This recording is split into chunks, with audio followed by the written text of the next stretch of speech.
Aquela era a maior novidade em muitos anos na cidade. Finalmente, seria inaugurado um museu. E as pessoas poderiam se deliciar com as obras de arte ali expostas. Porém, aquele não era um museu qualquer, não. Era o Museu das Coisinhas Minúsculas. Inicialmente, o nome causou certo espanto e curiosidade nos moradores da cidade.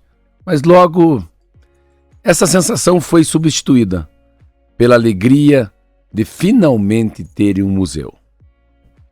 A curiosidade fez com que a cidade inteira comparecesse à inauguração do Museu das Coisinhas Minúsculas.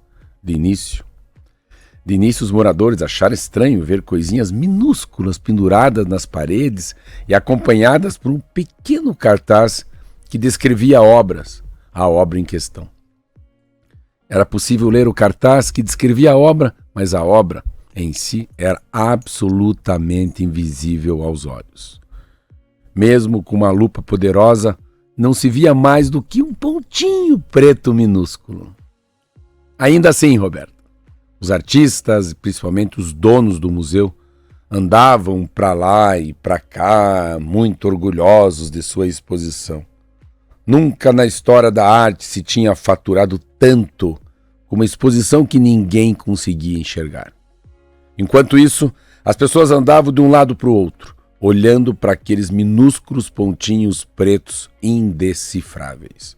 Alguns achavam bem lá no fundo que tinham sido enganadas, mas ficavam constrangidos, de se manifestar devido ao sucesso do público do evento e o ar de superioridade demonstrado pelo meio artístico. A inauguração corria muito bem até que o maluco da cidade resolveu entrar no museu, já que toda a cidade estava lá.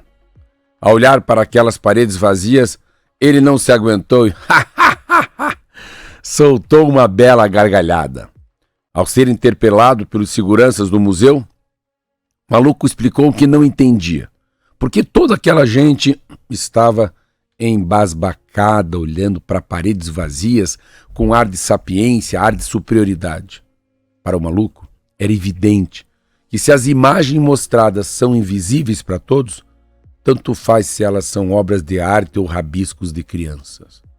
Não se pode embelezar coisinhas minúsculas invisíveis sem contar com uma boa dose de credulidade cega por parte do público. Aos poucos, as salas do museu começaram a se esvaziar.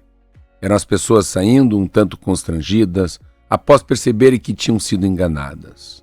Afinal, não se tratava de descobrir se as obras de arte eram belas ou não, mas simplesmente de perceber que pouco importava a beleza dessas obras se elas eram tão pequenas que se faziam absolutamente imperceptíveis aos olhos e ao coração. A vida moderna também tem lá suas coisinhas minúsculas.